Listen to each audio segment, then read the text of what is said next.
तख्त तसल्ली जेल मशक्कत कोई किसी का यार नहीं, कैदी कहे बीमार बीमार डॉक्टर कहे बीमार नहीं, एक चवन्नी फेंक कर देखो भर्ती से इनकार नहीं। जी हाँ दोस्तों, मैं आरडी भारती और आप देख रहे हैं बिहारी सुल्तान।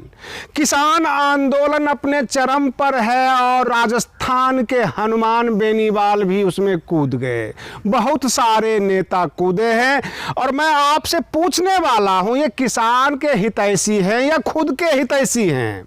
और मैं आपको आगे इस वीडियो में बताने वाला हूं कि बिहार के जीतन राम मांझी ने ऐलान कर दिया, वो 75% आरक्षण मांग रहे हैं और रोजगार भी मांग रहे हैं। साथ में उन्होंने ये भी कह दिया कि 4 विधायक जो हमने जीता है अपने कार्यकर्ताओं के दम पर, जदयू और बीजेपी का इसमें कोई समर्थन, कोई सपोर्ट नहीं है। क्या आपको लगता है कि जीतन राम मांझी नीतीश कुमार के साथ आगे रह पाएंगे?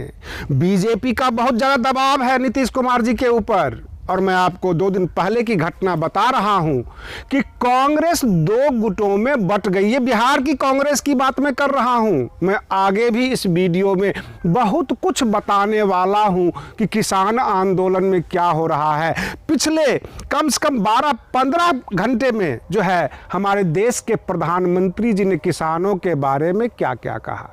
आपको आश्चर्य नहीं होता कि प्रिंट मीडिया, इलेक्ट्रॉनिक्स मीडिया किसानों के कानून को व्याख्या कर रही है, कृषि बिल की व्याख्या कर रही है, जो कि सरकार को करनी चाहिए। ये मीडिया का क्या जरूरत पड़ गया है कि कृषि बिल की व्याख्या करे? चलिए मैं उसको भी छोड़ देता हूं। कृषि बिल के ऊपर किसान नेता बिल्कुल टिके हुए हैं, अड़े हुए हैं और धीरे धीरे आ रहे हैं। जब हालात भयावह देखा, जब हाथ से किसानों को फिसलते हुए देखा, जैसा कि मैं आपको बता देता हूं, हनुमान बेनीवाल जी आरएलपी अध्यक्ष हैं, उनकी अपनी पार्टी है, एनडीए के साथ उन्होंने गठबंधन करके चुनाव लड़ा और सांसद हैं भी। और रही बात ये, कृषि बिल पर उनका समर्थन भी है, लेकिन वो ये कहने आगे किसानों के बीच कि मैं उस दिन अनुपस्थित था जिस दिन कृषि बिल पास हो रहा था। तो फिर उन्होंने ट्वीट करके बधाई क्यों दिया कि कृषि बिल किसानों के हक में है, और आज वो ये कह रहे हैं कि हम किसानों के साथ हैं। कांग्रेस भी किसानों के साथ है, तो पिछले 70 सालों से किसानों को क्या दिया? वाम दल हमेशा विपक्ष में रहती है, लेकिन सत्ता की मलाई खाने के लिए कई बार वाम दल ने कांग्रेस का समर्थन करके सरकार बनाई।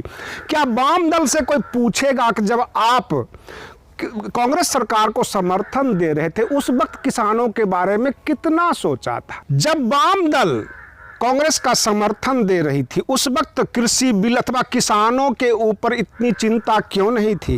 पूरे विपक्ष में केवल एक पार्टी ऐसी है जो बहुजन समाज पार्टी, जो किसानों के हित में कार्य किया, और जब यूपी में उसकी सरकार थी तो बहुत अच्छे अच्छे फैसले लिए।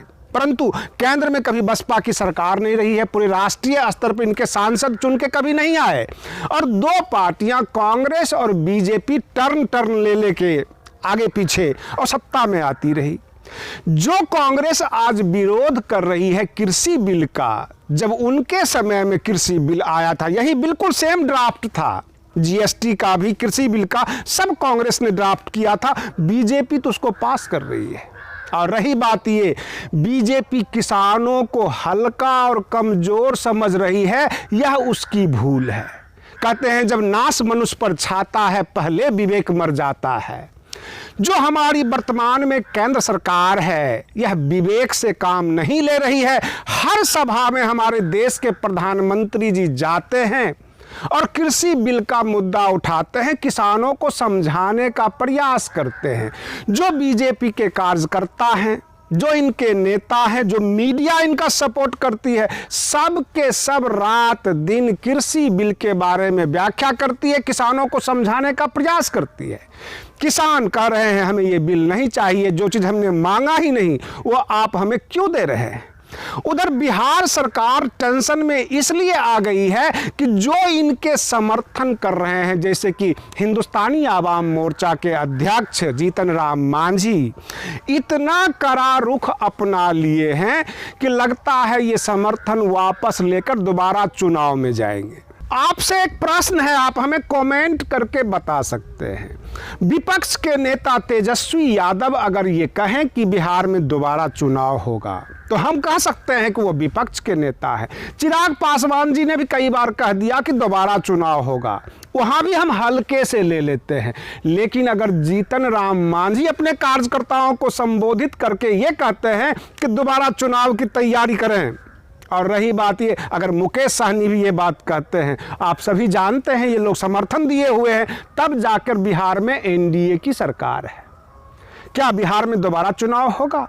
क्या बगावत पे उतर जाएंगे अथवा उल्टी सीधी मांग रखेंगे, जैसा कि जीतन राम मांझी जी ने कहा कि 75% आरक्षण चाहिए, जो कि नीतीश कुमार जी नहीं देंगे। शराबबंदी के ऊपर सवाल कर दिया ये जीतन राम मांझी जी ने नीतीश कुमार से। ये क्यों फ्लॉप हो रहा है?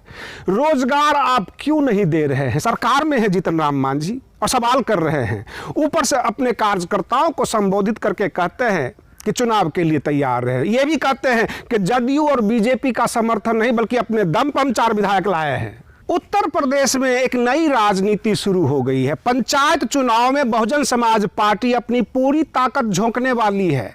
और सुनने में जो विश्वस्त सूत्रों के हवाले से खबर है कि सपा, बसपा, आरजेडी, जितने भी बहुजन समाज की पार्टियां हैं जो गैर बीजेपी है, गैर कांग्रेसी है, सब के सब एक मंच पे आने की तैयारी में हैं। इनके बड़े बड़े कार्यकर्ताओं ने तो यहां तक कहा कि 2022 का जो चुनाव हो उसमें अखिलेश यादव, बहन मायावती जी और जो भी हैं भीम आर्मी वाले और जितने भी बहुजन समाज के संगठन हैं, सब शामिल हो जाएं। बहन मायावती जी को 5वीं बार मुख्यमंत्री बना दें और 2024 में बहन जी को प्रधानमंत्री बनाकर दिल्ली भेज दें और अखिलेश यादव संभाल लें यूपी को। इस तरह की भी तैयारियां हो रही है। बहुजन समाज के लोग इस तरह के जो है प्रोजेक्ट तैयार करके, प्रस्ताव तैयार करके बहन जी के सामने जाने वाले हैं। उधर साउथ इंडिया के स्टार कमल हसन जी ने बिल्कुल हमला करते हुए कहा कि कोरोना काल है देश में, किसान दिल्ली के बॉर्डर पे बैठे हुए हैं, आधी आबादी जो है भूख से त्रस्त है और दिल्ली का संसद भवन बनाना इस वक्त क्या जरूरी था? केंद्र सरकार अगर 1000 करोड़ रुपये संसद भवन पे खर्च कर रही है, क्या उसको देश दिखाई नहीं दे रहा है? और इस तरह से उन्होंने अपना विरोध जताया। बहुत सारे जो भी विचारक हैं जो देश के प्रति सोचते हैं वो सवाल कर रहे हैं और सवाल करना भी चाहिए। देश आपका है। आप हमें बने रहिए बिहारी सुल्तान चैनल पर। हम फिर मिलते हैं अगले वीडियो में, तब तक के लिए धन्यवाद।